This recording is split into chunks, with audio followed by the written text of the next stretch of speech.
Let's see what the Bible has to tell us today. In 1 Kings, we read about Queen Jezebel, who was really angry with Elijah because he made her look foolish by not bowing down to her idols.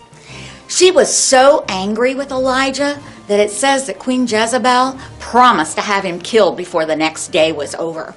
He was scared, really scared, and so he started running, and he ran south, and he ran, and he ran, and he ran. Can you say that with me, kids? He ran, and he ran, and he ran.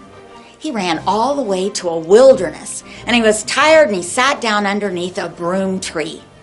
And under that tree, he was so discouraged, he cried out to God and said, "Lord, I'm the only one left. Why don't you just let me die here in the wilderness?" And Elijah was tired. He fell asleep. Can you snore once with me, kids? Well, suddenly, an angel woke him up and said, "Elijah, get up and eat." And when he looked on the ground next to him, there was bread and there was a jar of water. And so he ate and he fell asleep again. Snore one more time, kids. Well, the angel woke him up again and said, "Elijah, get up and eat. You've got a long journey ahead of you." And so Elijah ate and he ate. And the Bible tells us that he ate so much that he didn't have to eat again for 40 days. Well, the food gave him strength to climb up a mountain called Mount Horeb. And if you remember, kids, this is the same mountain where God spoke in a burning bush to Moses.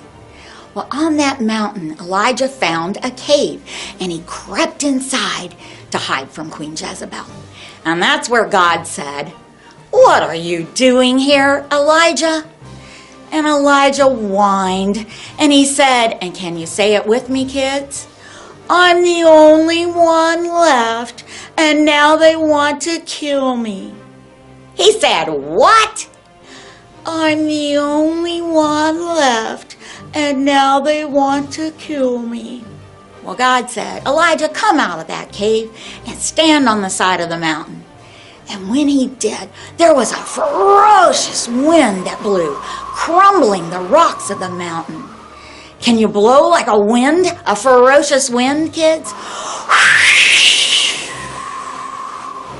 But Elijah knew that God was not speaking in the wind. And then the earth began to shake. It was a tremendous earthquake. Can you shake like an earthquake, kids? But Elijah knew that was not God speaking in the earthquake. Then a fire broke out, and many of the trees on the mountain burned. But Elijah knew that was not God speaking in the earthquake.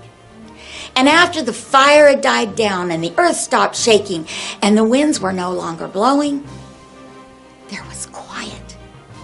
And in that quiet, Elijah heard the still, small voice of God.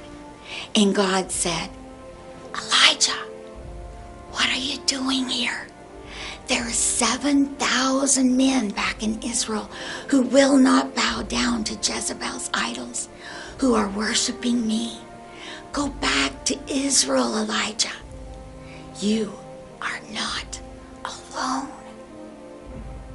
Elijah listened to the still small voice of God, and he went back to Israel. And he did what God told him to do. And Elijah knew that he was not alone.